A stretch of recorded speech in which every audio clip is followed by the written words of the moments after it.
La misión de Jesús y la nuestra. Serie Jesucristo y la evangelización. Supongamos que vamos paseando en una lancha por un río. De pronto, vemos a una persona desesperada porque se está ahogando, pues no sabe nadar. ¿Qué haremos? ¿Lo dejaremos ahogarse? ¿O iremos a él para tenderle la mano y salvarle la vida? La gente a nuestro alrededor está muriendo día con día. Su destino es una eternidad sin Dios, un lago de fuego eterno. Nosotros sabemos que la única manera de que el ser humano se salve es por medio de recibir a Jesucristo en su corazón, al obedecer al Evangelio. ¿Qué haremos? ¿Lo dejaremos perderse? ¿O haremos todo lo que esté de nuestra parte para comunicarles el Evangelio, a fin de que puedan salvarse? ¿Y si nos preocupan nuestros seres queridos? Te daremos 6 claves de cómo alcanzarlos. La primera clave es obvia. Ora por tus seres queridos, ora sin cesar por ellos. Hay cierto tipo de oración que mueve la mano de Dios, es la oración de fe. Cristo dijo, todo es posible, si lo pides en oración creyendo, lo recibirás. La Escritura también dice que Dios no quiere que ninguno perezca, sino que todos se arrepientan. Así que está la promesa de Dios. Confía en el Señor con todo tu corazón y recuerda, la salvación es del Señor. Ninguno viene al Hijo sin que el Padre lo llame. Así que pon a tus seres queridos en las manos de Dios y dale las gracias por su fidelidad y no temas decirles que oras por ellos. La segunda clave para alcanzar a tus seres queridos es asegurar que vives una vida irreprensible. En otras palabras, no seas hipócrita. No chismees.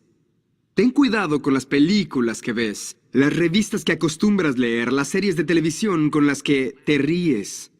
Digo, están contando chistes sucios, estás haciendo cosas que dan a la gente la impresión de que no vives conforme a lo que dices creer.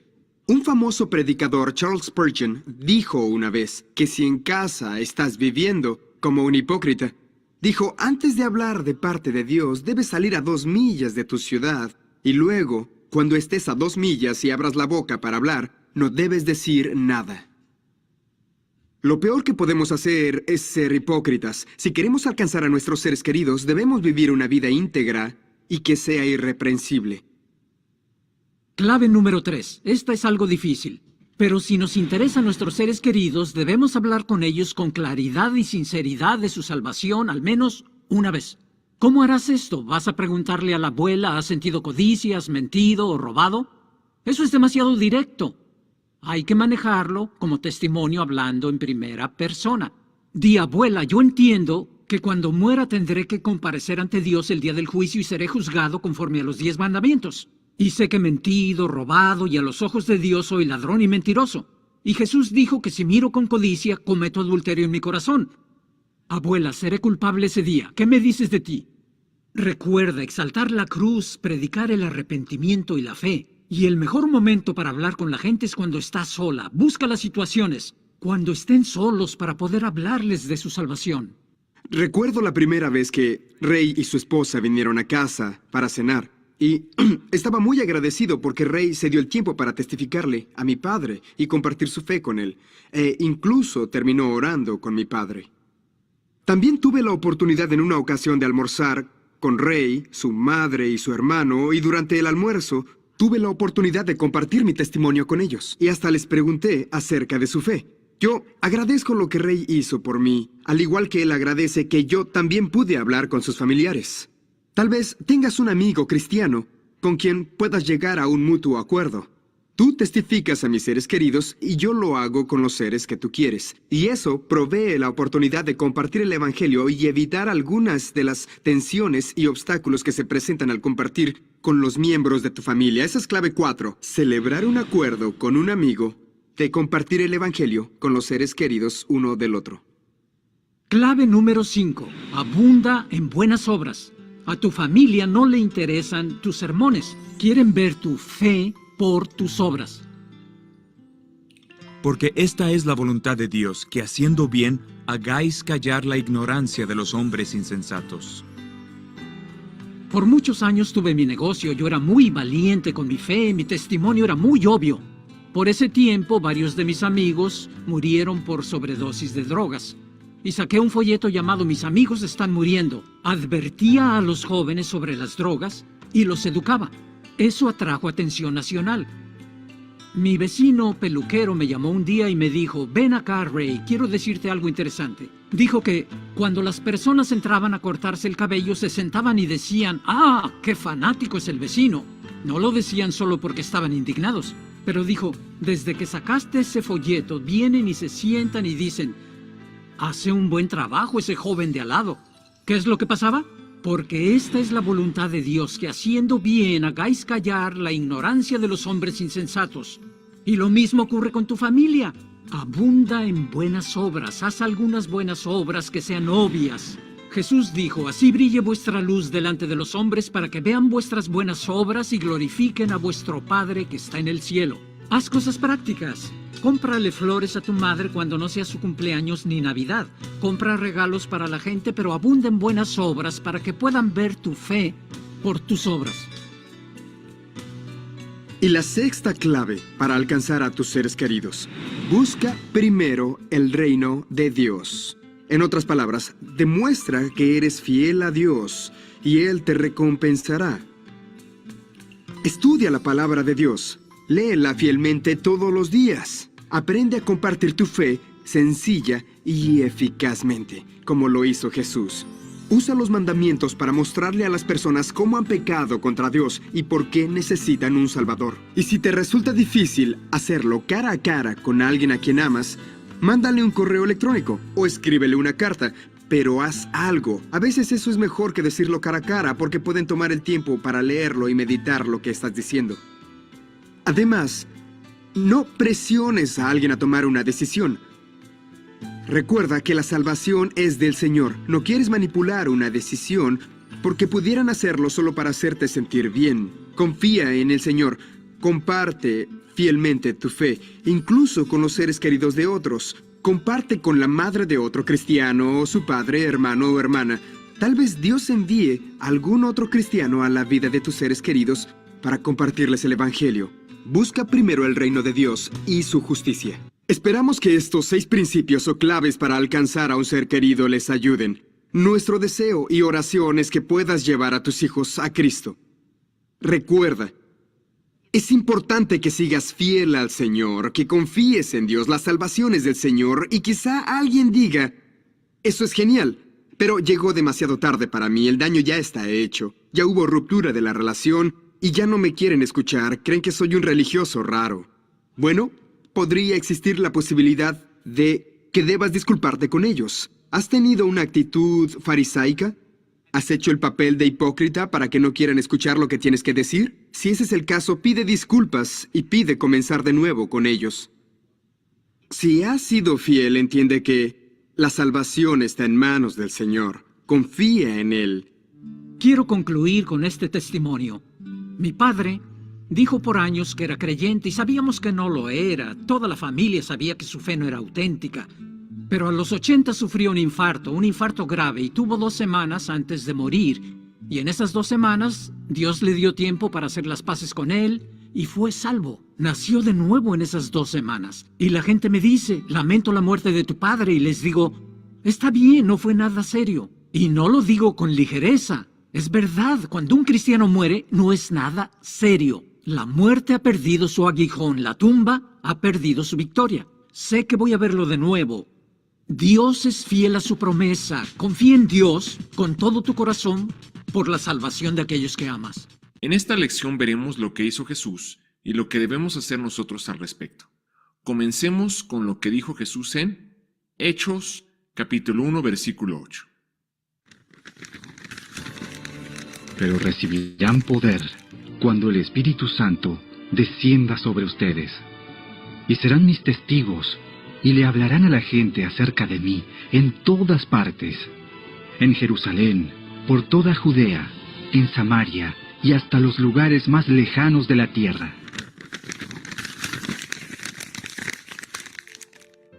¿Qué es un testigo de Cristo?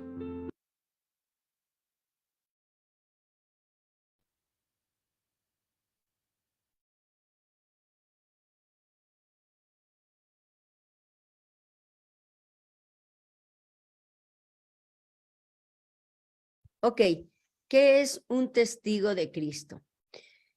Comencemos primero por entender lo que significa ser un testigo.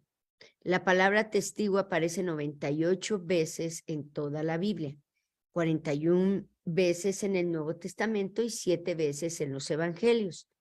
Su primera mención es en Génesis 31:48, cuando Labán pone un majano, es un montón de piedras, como testigo entre él y Jacob, de que no se harían daño el uno al otro, y agregó: Dios es testigo entre nosotros dos.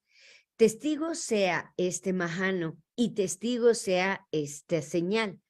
La palabra hebrea para testigo es et, que significa el que da testimonio, el que atestigua, duplica, repite, certifica, reitera, quien da evidencia de algo o alguien. Es muy interesante que la palabra testigo y la palabra testimonio se escriben igual tanto en hebreo como en griego y se usa de una manera indistinta, como en Génesis 31:44, cuando Labán le dice a Jacob: ven, pues, ahora y hagamos pacto tú y yo, y sea por testimonio entre nosotros dos. Literalmente dice en hebreo: y sea por testigo, et, entre nosotros dos. En el Nuevo Testamento se menciona por primera vez en Juan 1:7-8, cuando se refiere a Juan el Bautista y dice: este vino por testimonio para que diese testimonio de la luz, a fin de que todos creyesen por él. No era él la luz, sino para que diese testimonio de la luz. La palabra griega para testigo y testimonio es marturia y significa exactamente lo mismo que en hebreo, aunque es una raíz, en su raíz esta palabra añade el sufrimiento por causa del testimonio.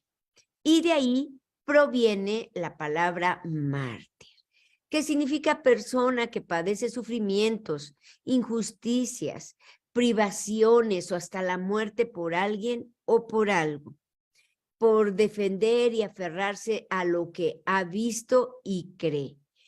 Eso fue exactamente lo que Pedro y Juan dijeron cuando, después de que los arrestaran y encarcelaran por causa de testificar de Jesús y les prohibieran que dejase de hacerlo, proclamaron a viva voz: todos los líderes espirituales y gobernantes del pueblo juzguen si es justo delante de Dios obedecerles a ustedes antes que a Dios, porque no podemos dejar de decir lo que hemos visto y oído.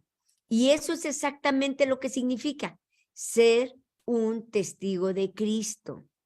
Alguien que ha tenido una experiencia personal y real con Jesús y como consecuencia natural no puede dejar de decir lo que ve y lo que oye. Jesús mismo nos lo profetizó. Prometió en Hechos 1:8, cuando dijo a los 11 que recibirían poder cuando hubiese venido sobre ellos el Espíritu Santo y que serían testigos suyos en Jerusalén, en Judea, en Samaria y hasta lo último de la tierra.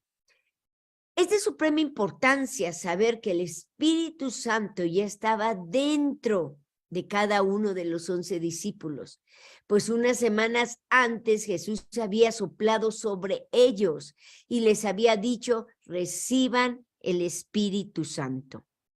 Ellos tenían el Espíritu Santo dentro de ellos, pero el Espíritu no había venido sobre ellos aún. Esto es, no había tomado el control total de sus vidas, que es lo que implica que venga sobre ellos. Por eso Jesús les mandó que esperasen la promesa del Padre, que era el bautismo del Espíritu Santo. Esto es, cuando el Espíritu Santo los llenaría por completo desde adentro y tomaría el control total de sus vidas y, como resultado, testificarían de él. Jesús ya se los había dicho anteriormente: el que cree en mí, como dice la Escritura, de su interior correrán ríos de agua viva. Por eso les mando esperar la promesa del Padre. La Escritura define con absoluta claridad lo que significa esperar, y es tener comunión con Dios por medio de la oración y la palabra de Dios. Pues a medida que esperamos, esto es, invertimos tiempo en oración y en la palabra. Desde nuestro interior va creciendo el poder de Dios hasta que nos llena y nos controla totalmente y se convierte en una fuente de agua viva que salta, que rebalsa, que se derrama, que salpica, que hace brotar agua como un río para vida eterna, para salvación de los que nos rodean. Y ahí es donde radica la razón por la cual muchos cristianos testifican de Jesús a todos y en todo lugar, y también la razón por la cual muchos se avergüenzan del evangelio y no comparten su fe con nadie en su comunión diaria con Dios. De esperar en Dios. Por eso debemos invertir tiempo a diario y a solas con Dios, no solo para llegar a ser llenos del Espíritu Santo, sino bautizados en el Espíritu Santo, sino para mantenernos llenos y ser testigos de Jesús en todo lugar y a todos. Obviamente, eso va a traer consigo persecución y tribulación. Pero Dios nos dará la victoria en todo y nos protegerá del mal, y nuestras vidas serán de abundancia y de gozo, tal como lo fue para los primeros cristianos y como está registrado en Hechos 13, 49, 52. Y la palabra del Señor se difundía por toda aquella provincia. Pero los judíos instigaron a mujeres piadosas y distinguidas y a los principales de la ciudad y levantaron persecución contra Pablo y Bernabé y los expulsaron de sus límites. Ellos entonces, ¿qué hicieron? Sacudiendo contra ellos el polvo de sus pies, llegaron a Iconio. Y los discípulos estaban llenos de gozo y del Espíritu Santo. Amén. Eso es, pues, un testigo de Cristo. Continuemos.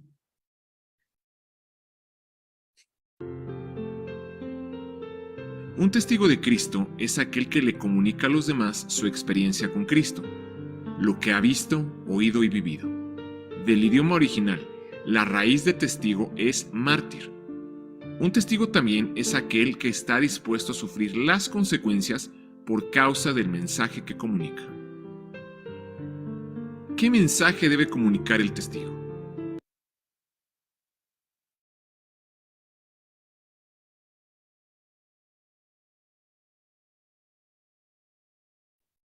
¿Qué mensaje debe comunicar el testigo? Ya vimos lo que es un testigo, ahora vamos a ver qué mensaje debe comunicar el testigo.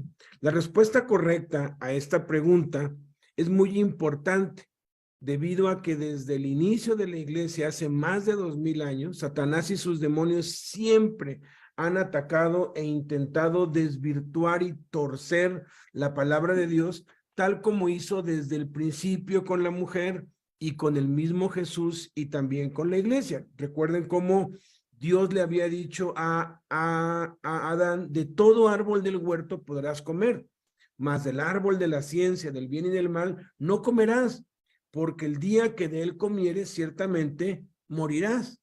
Sin embargo, Satanás torció la palabra de Dios al decir a la mujer: con que Dios les ha dicho no coman de todo árbol del huerto, Cuando Jesús fue tentado, Satanás usó también la escritura, pero la alteró cuando le dijo, si eres hijo de Dios, échate abajo, porque escrito está, a sus ángeles mandará cerca de ti, y en sus manos te sostendrán para que no tropieces con tu pie en piedra. Y estaba haciendo referencia al Salmo 91, 11 y 12, pero estaba sacando de contexto la promesa y estaba omitiendo una frase y cambiando otra. Dice Salmo 91, 11 y 12, pues a sus ángeles mandará acerca de ti que te guarden en todos tus caminos. Esta frase, que te guarden en todos tus caminos, es la frase que omitió y que en el contexto tiene que ver con protección terrestre, no con protección aérea, porque le estaba pues tentando que se aventara desde la parte más alta del templo. Luego continúa el Salmo, en las manos te llevarán, no te sostendrán como lo cambió él, para que tu pie no tropiece en piedra. ¿Por qué sucede esto? ¿Por qué Satanás siempre está tratando de desvirtuar la palabra de Dios? Esto es debido a que la lucha entre el bien y el mal, entre la luz y las tinieblas, entre Dios y Satanás, no es una lucha de fuerza, porque Dios puede eliminar a Satanás y todos sus demonios con su puro aliento, tal como lo hará Jesús en su segunda venida. La lucha no es de fuerza, es una lucha de palabras. Satanás fue despojado de todo su poder, de toda su fuerza, y la única arma, solamente tiene un arma Satanás, y es la mentira, pues él es el mentiroso y el padre de mentira. De ahí que Dios, que es justo, nos ha dado una única arma de ataque que puede derrotar al diablo, que es su palabra. Es una guerra de palabras. Por eso debemos tener sumo cuidado de saber cuál es el mensaje que debe comunicar el testigo de Cristo.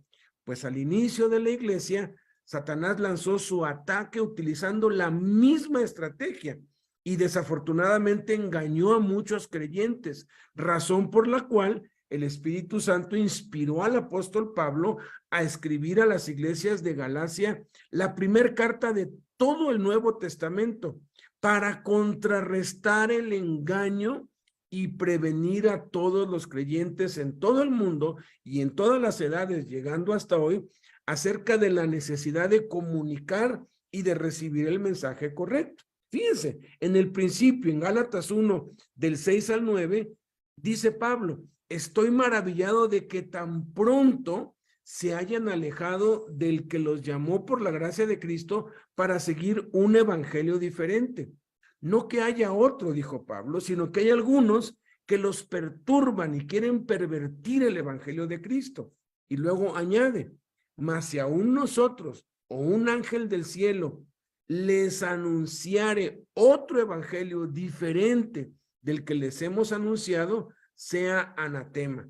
Como antes hemos dicho, también ahora lo repito. Si alguno les predica diferente evangelio del que han recibido, sea anatema. Son palabras muy fuertes, pues la palabra anatema significa maldito por la eternidad, y por eso reafirma que si aún Pablo o Pedro o Juan o un ángel del cielo, que se han aparecido muchos a través de los siglos, les anunciara otro evangelio diferente del que habían recibido, que fuese maldito por la eternidad. Así de grave es el asunto del mensaje, debido a que el evangelio es poder de Dios para salvación. Y Jesús mandó que predicásemos el evangelio a toda criatura, y quienes creyeran se salvarían, y quienes no creyesen se perderían por la eternidad. Así que el que predica un evangelio diferente no solo condena al infierno eterno a los que los oyen y a los que los siguen, sino que él mismo es un anatema, un maldito por la eternidad. ¿Cuál es entonces el evangelio que hemos recibido, el evangelio verdadero que debe comunicar el testigo de Cristo? La Biblia no nos deja lugar a dudas sobre eso, porque en 1 Corintios 15, del 1 al 8, el Espíritu Santo nos dice esto. Además, les declaro, hermanos, el evangelio que les he predicado, el cual también recibieron, en el cual también perseveran, por el cual asimismo, si retienen la palabra que les he predicado, son salvos. Si no, creyeron en vanos. La Escritura empieza recalcando que el Evangelio les fue predicado y ese Evangelio debe ser recibido para salvación. Sin embargo, no todos los que oyen el Evangelio lo reciben, o algunos lo reciben de manera intelectual, mas no espiritual. ¿Cómo saber si alguien ha sido salvo por oír el Evangelio? Los frutos son los que lo determinan, como dijo Cristo, por sus frutos los conocerán. Si retenemos la palabra del Evangelio, entonces somos salvos, pero si no la retenemos, si mezclamos la palabra de Dios con las tradiciones y filosofías humanas, o la mezclamos con una religión, incluso la religión judía, entonces creímos en vano, y ahí se nota que no somos salvos porque nunca recibimos el Evangelio en verdad, y la conducta perversa y la fe enferma, y del mismo modo la conducta santa y la fe sana se van a manifestar. El que no es salvo terminará manifestando una conducta perversa y una fe enferma, y el que es salvo terminará mostrando una conducta santa y una fe sana. Eso es lo que hace la diferencia al final de cuentas. Ahora, no nos confundamos. La salvación no es por obras, es por gracia, por medio de la fe, de creer en el Evangelio. Sin embargo, el que ha sido salvo hará buenas obras como resultado, como fruto de que es salvo. Pero el que no ha sido salvo hará malas obras, practicará el pecado porque aún pertenece al diablo. Por eso dice, si retienen la palabra, el Evangelio que les he predicado, son salvos. Si no, creyeron en vano. Luego, inmediatamente define lo que es el mensaje del Evangelio verdadero en los versículos del 3 al 8. En 1 Corintios 15, dice, porque primeramente les he enseñado lo que asimismo recibí, que Cristo, dice Cristo, no dice Jesús, dice Cristo, ahorita vamos a ver por qué, murió por nuestros pecados, conforme a las Escrituras, y que fue sepultado y que resucitó al tercer día, conforme a las Escrituras, y que apareció a Cefas, y después a los 12, después apareció a más de 500 hermanos a la vez, de los cuales muchos viven aún y otros ya duermen. Después apareció a Jacobo, después a todos los apóstoles, y al último, dice Pablo, de todos como un abortivo me apareció a mí. No dice Jesús, porque Jesús era el Cristo, y el Cristo es el Mesías, el Dios encarnado, Emmanuel, Dios con nosotros, Dios hecho hombre, el único y verdadero Dios. Jesús murió por nuestros pecados conforme a la multitud de profecías de los profetas en las Escrituras. Fue sepultado y resucitó al tercer día, también conforme a una multitud de profecías de las Escrituras, y vive el día de hoy y por la eternidad, y se manifiesta a cada uno en particular como individuos y también como iglesia. Ese es el mensaje del Evangelio. Jesús, Dios encarnado, su vida, su muerte, su sepultura, su resurrección, y que vive el día de hoy y se manifiesta a cada uno de nosotros de manera personal, individual, y también lo hace de manera grupal. Continuemos.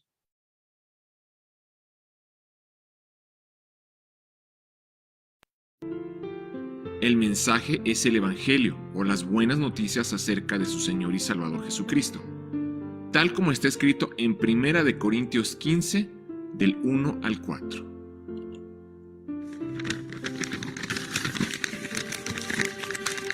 Ahora, amados hermanos, permítanme recordarles la buena noticia que ya les prediqué. En ese entonces la recibieron con gusto y todavía permanecen firmes en ella. Esa es la buena noticia que los salva si ustedes siguen creyendo el mensaje que les prediqué, a menos que hayan creído algo que desde un principio nunca fue cierto. Yo les transmití a ustedes lo más importante y lo que se me había transmitido a mí también. Cristo murió por nuestros pecados, tal como dicen las Escrituras. Fue enterrado y al tercer día fue levantado de los muertos, tal como dicen las Escrituras. Descubramos, pues, qué la misión de Jesucristo es. Primero, buscar y salvar lo que se había perdido. Lucas 19:10. Porque el Hijo del Hombre vino a buscar y a salvar lo que se había perdido.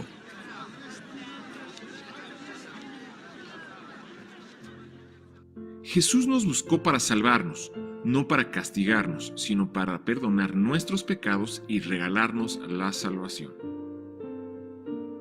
¿Cómo busca Jesús a sus ovejas perdidas?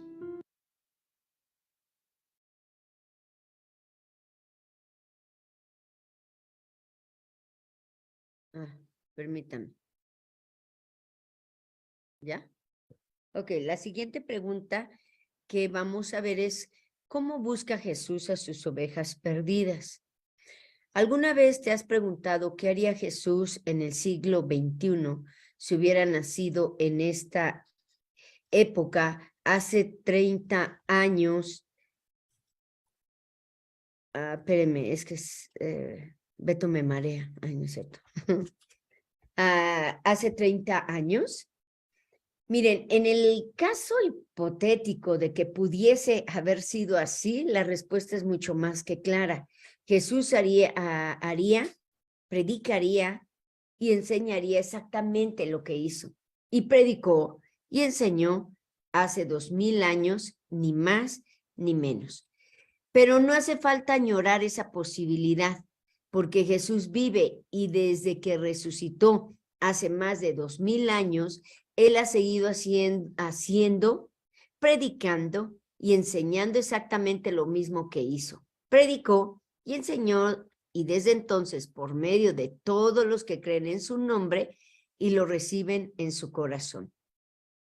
El plan de Dios es el mismo desde el principio, que todos los que creemos en Jesús seamos transformados a imagen y semejanza de Jesús, pues esa es la meta suprema de la vida cristiana, que Jesús viva su vida en cada uno de nosotros. Como dice Gálatas 2:20, con Cristo estoy juntamente crucificada. Ya no vivo yo, mas vive Cristo en mí. Y lo que ahora vivo en la carne, lo vivo en la fe del Hijo de Dios, el cual me amó y se entregó a sí mismo por mí. Entonces, es Jesús quien quiere vivir su vida en nosotros y por medio de nosotros, usar nuestras manos, nuestros pies, nuestra boca, nuestros ojos y nuestra vida para seguir haciendo lo que hizo hace más de 2000 años. De hecho, Jesús profetizó que las cosas que Él haría, que había hecho, nosotros las haríamos también y que aún mayores las haríamos. Jesús, pues, vino a buscar y a salvar lo que se había perdido. Y Él sigue haciéndolo por medio de cada uno de nosotros. Eso es lo primero que tenemos que entender al respecto. Lo segundo es que las ovejas, las personas, pertenecen a Jesús y no a la iglesia. Ni el pastor, ni el líder, ni a la denominación, ni quien lo ganó para Cristo, sino a Jesús, y solamente a Jesús, porque Él fue quien nos compró al precio de su sangre. Cuando compartimos el mensaje del evangelio con alguien que no conoce a Cristo, un incrédulo, es realmente Jesús en nosotros quien lo hace por medio del Espíritu Santo. Porque es Jesús quien ama a las personas y dio su vida por ellos y por nosotros. Si la persona cree en el nombre de Jesús y lo recibe, no es por nuestra inteligencia o nuestra sabiduría, sino porque el Espíritu Santo es quien convenció al pecado para creer. Por eso Jesús aseguró que Él, que nos recibe a nosotros, lo recibe a Dios, o sea, a su Padre. Que así que no podemos, miren, gloriarnos o jactarnos de que hemos ganado un alma o atribuirnos el crédito, pues la gloria es única y exclusivamente para Jesús. Así que no debemos como que creernos los importantes, ni la gran cosa. Cuando alguien recibe a Cristo por medio de nosotros, pues es en realidad a Jesús quien están recibiendo y es Él quien convence y convenció sus corazones. Del mismo modo, si alguien nos rechaza y nos oye y no nos oye ni nos recibe, tampoco nos debemos sentir aludidos, ofendidos, pues es a nosotros a quienes rechazan y no quieren oír, sino es a Jesús a quien están rechazando. Así que tampoco nos debemos hacer las víctimas como si fuéramos tan importantes para que nos rechacen. Entonces, cuando alguien cree en Jesús y lo recibe por medio nuestro o tuyo, mío o de alguien más, es Jesús quien ha hallado a una oveja perdida que él estaba buscando.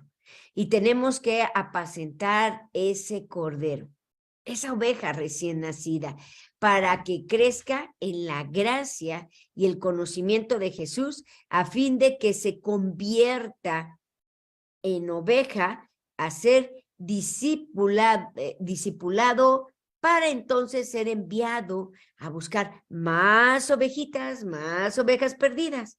De ese modo, pues, es como Jesús busca hoy a sus perdidas, ovejas perdidas. Amén. Continuemos. Jesús busca sus ovejas perdidas por medio de aquellas que han sido encontradas, es decir, por medio de todos los que hemos sido hallados por Él. Jesús dio su vida por nosotros a fin de darnos su vida a nosotros para poder vivir su vida en nosotros y de ese modo usarnos para buscar a las ovejas perdidas. Segundo, la misión de Jesús es servir y dar su vida en rescate por muchos. Marcos 10:45. Porque ni aun el Hijo del Hombre vino para que le sirvan, sino para servir, y para dar su vida en rescate por muchos. ¿De qué modo traemos a Jesús las ovejas perdidas? ¿A la fuerza? ¿Con amenazas? ¿Con engaños? No. Es por medio de servir a las personas que nos ganaremos su confianza y el derecho a ser escuchados. El servicio es la llave que abre el corazón de los hombres para el reino de Dios. Servir significa hacer algo a favor de otro para suplirle una necesidad. Dios envió a Jesús para enseñarnos de qué manera debemos servir a los demás a fin de ganarlas para su reino. Jesús suplió no solo necesidades espirituales, sino también necesidades emocionales, materiales y físicas. Debemos seguir el ejemplo de Jesús y procurar, según nuestras posibilidades, suplir las necesidades de las personas para ganarlas para Cristo. No todos tienen las mismas necesidades, pero la verdad es que todos, absolutamente todos los seres humanos, tenemos necesidades. Las necesidades espirituales se suplen por medio de la predicación y la enseñanza de la palabra de Dios. Las necesidades emocionales se suplen por medio de orar, animarnos, escuchar, aconsejar y ministrar. Las necesidades materiales se suplen por medio de ayudar a los necesitados, darle de comer y beber al hambriento y sediento, vestir al desnudo. Las necesidades físicas se suplen por medio de sanar a los enfermos, visitarlos y enseñarlos a cuidar su cuerpo y su salud. Tercero, la misión de Jesús también es hacernos pescadores de hombres. Mateo 4:19. Vengan, síganme, les dijo Jesús, y los haré pescadores de hombres. ¿Cómo se puede ir en pos de Jesús en la práctica?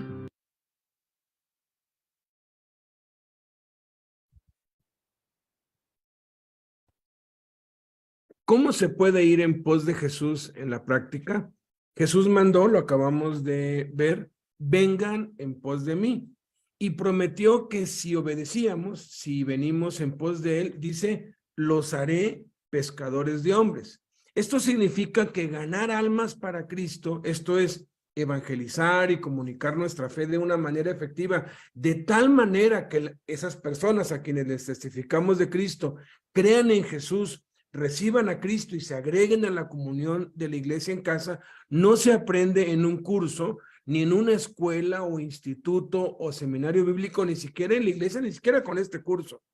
Jesús promete que nos hará pescadores de hombres, es decir, nos hará ganadores de almas, evangelistas, efectivos, si nosotros obedecemos y venimos en pos de Él. Es Jesús quien nos convierte en pescadores de hombres para Él y para su reino. Cuando no entendemos esto, por lo general ganamos adeptos para nuestra iglesia o nuestro ministerio o nuestra causa, pero no para el reino de Dios.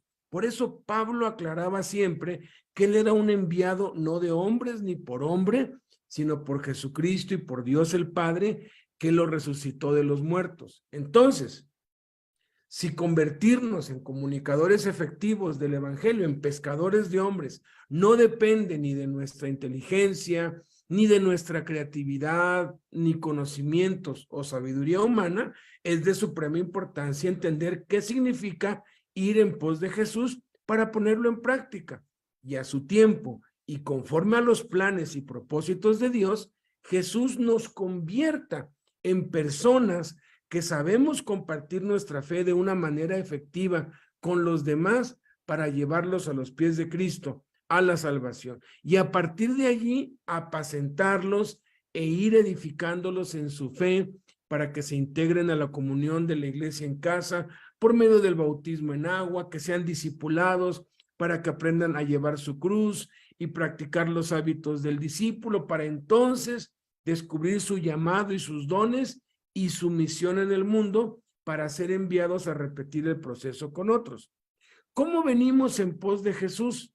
Literalmente en el idioma griego dice, vengan acá detrás de mí, o sea, donde estoy yo, pero pónganse aquí atrás de mí. Vengan detrás de mí, o sea, pónganse aquí al lado mío, pero atrás. Vengan en pos de mí significa entonces, acompáñame, ponte a mi disposición, haz lo que yo te diga, presta atención, está alerta, atento para cuando yo te dé una orden. Es como cuando un sirviente va detrás de su amo y va atento, pendiente a lo que el amo diga, a lo que el amo le pida, a lo que el amo le ordene y está dispuesto a hacer todo lo que su amo le diga. Ese es el verdadero discipulado con el Señor Jesucristo. Entonces, ¿cómo venimos en pos de Él? En oración, pongámonos a su disposición. Todos los días deberíamos orar y decirle, Señor, ¿qué quieres que yo haga? Dime qué quieres que yo haga, dime a quién quieres tú que yo le hable. Y el Señor Jesucristo nos va a empezar a hablar y nos va a empezar a dar instrucciones acerca de hablarle a otros, acerca de evangelizar a otros, de darle una palabra a otro. Nos va a empezar a mostrar cuál es su voluntad, nos va a empezar a dirigir por medio de su Espíritu Santo. Y aquí es donde se cumple lo que la palabra dice, que los que somos guiados por el Espíritu Santo somos hijos de Dios. Aquí es donde se aplica que estamos siguiendo al Señor Jesucristo y estamos haciendo su voluntad, porque el propósito de venir en pos de Él, de ponernos a su disposición, es que Jesús nos haga pescadores de hombres, nos convierte en ganadores de almas para su reino. Aquí establece Jesús claramente, pues, que no se aprende a evangelizar en escuelas bíblicas o institutos bíblicos, en cursos o en libros.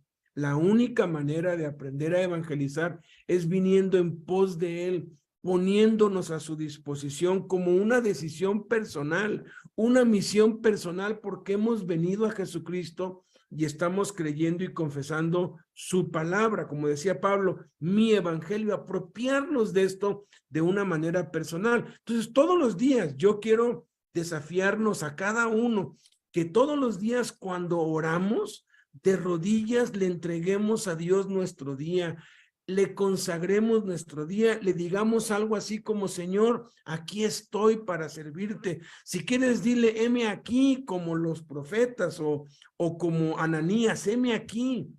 Dile: aquí estoy, Señor, a tu disposición para que me uses. Úsame. Dime qué quieres que yo haga y lo haré. Aquí estoy dispuesto. Abre mis oídos para oír tu voz y dame un corazón dispuesto y obediente para obedecerte. Te vas a sorprender de cómo Dios contesta esta oración, y entonces la vida cristiana se vuelve una aventura maravillosa. Continuemos. El pasar tiempo con Él es la clave. Pasamos tiempo con Jesús cuando oramos, cuando leemos los evangelios, cuando nos congregamos y cuando servimos a los necesitados. Descubramos ahora que Jesucristo comunicó el mensaje a 1. Individuos: Nicodemo y la mujer de Samaria. Juan 3, del 1 al 3. Había entre los fariseos un dirigente de los judíos llamado Nicodemo.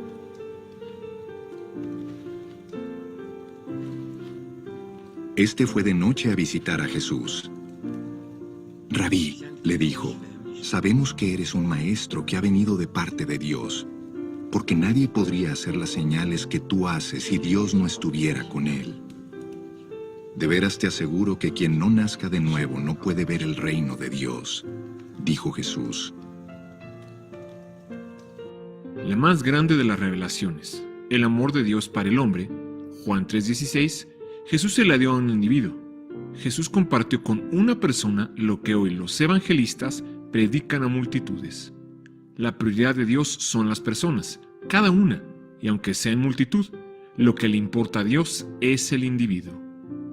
Juan capítulo 4, versículos 9 y 10.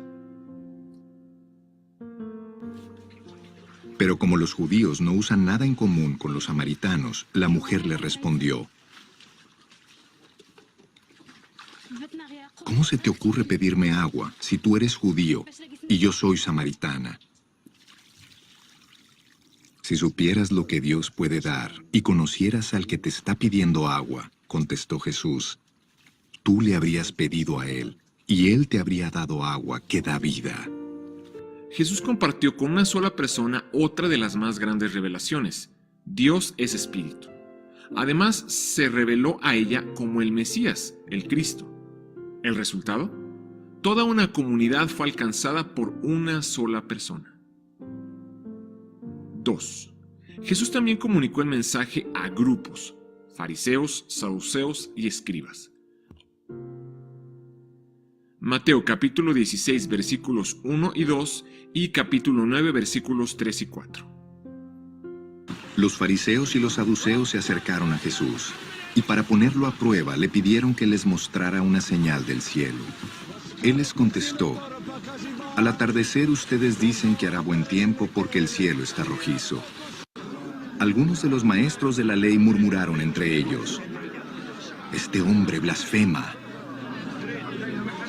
Como Jesús conocía sus pensamientos, les dijo: ¿por qué dan lugar a tan malos pensamientos? Jesús también demostró interés y atendió a los grupos de su época, los cuales, aunque eran sus enemigos acérrimos, no por eso los excluyó de darles el mensaje de quién era y el propósito de su venida a la tierra. De igual manera debemos incluir a todos, aun cuando sean enemigos de Cristo. 3. Pero Jesús no solo comunicó el mensaje a individuos y grupos, sino también a multitudes, miles y miles de personas. Marcos 6:34. Cuando Jesús salió de la barca y vio a tanta gente, tuvo compasión de ellos, porque parecían ovejas sin pastor, y comenzó entonces a enseñarles muchas cosas. La evangelización también es para multitudes. Jesús comunicaba el mensaje lo mismo a uno que a miles. Invirtió la mayor parte de su tiempo en los 12, con el propósito de multiplicarse para salvar a las multitudes.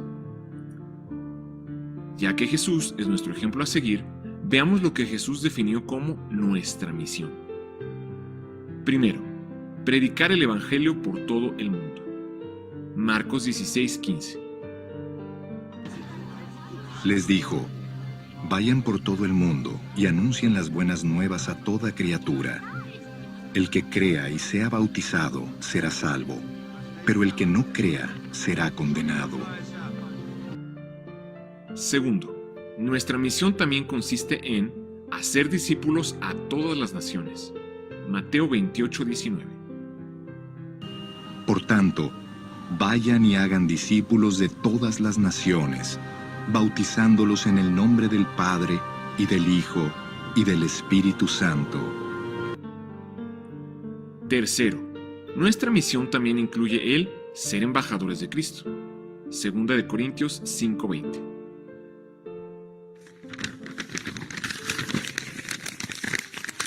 Así que somos embajadores de Cristo. Dios hace su llamado por medio de nosotros.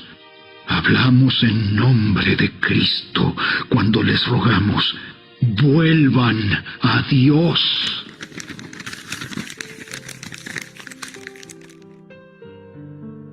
Es muy clara la misión que tenemos de parte de Dios. 1. Evangelizar. 2. Discipular. 3. Enviar. Eso es para todos. A continuación entendamos que debemos imitar a Jesucristo en 7 cosas tal y como lo hizo Pablo. Primera de Corintios 11:1.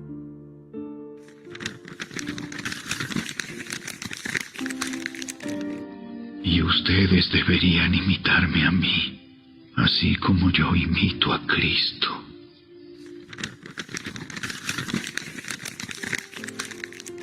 Primera, testificando del Evangelio de la Gracia.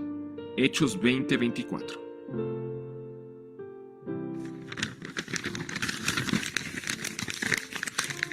Pero mi vida no vale nada para mí, a menos que la use para terminar la tarea que me asignó el Señor Jesús. La tarea de contarles a otros la buena noticia.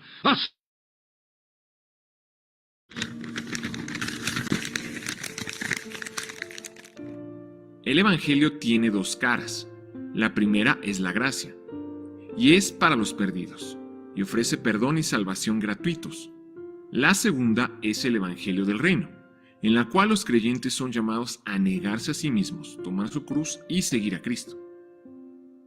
Segunda, predicando el reino de Dios. Hechos 20:25.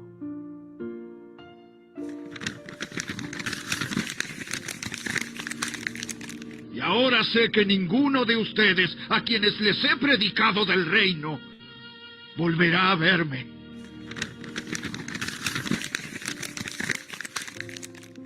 Tercera, anunciando todo el consejo de Dios.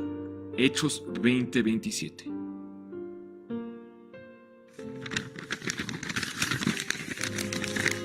Porque no me eché para atrás a la hora de declarar todo lo que Dios quiere que ustedes sepan.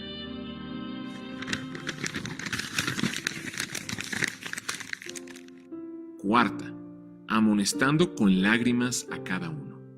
Hechos 20:31. ¡Cuidado! Recuerden los 3 años que pasé con ustedes. De día y de noche, mi constante atención y cuidado. Así como mis muchas lágrimas por cada uno de ustedes. Quinta, confiando en la palabra de Dios. Hechos 20:32.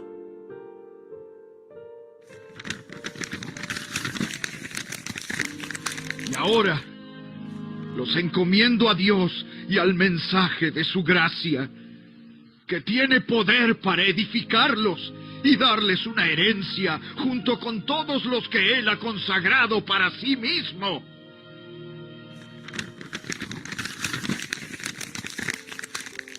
Sexta, purificando nuestros motivos. Hechos 20:33.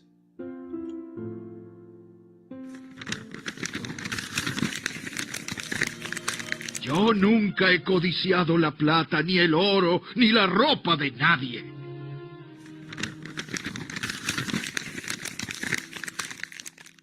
Séptima, trabajando para ayudar a los pobres. Hechos 20:35.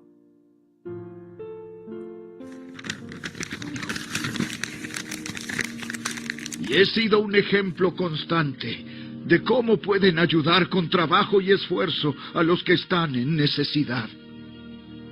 Deben recordar las palabras del Señor Jesús. Hay más bendición en dar que en recibir.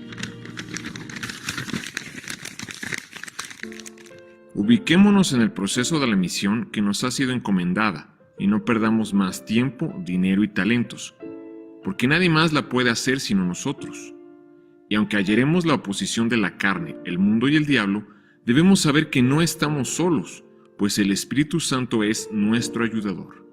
Sigamos adelante sin volver atrás, y aunque desfallezcamos, el Espíritu está con nosotros para fortalecernos. Amén, bendito sea Dios. Pues vamos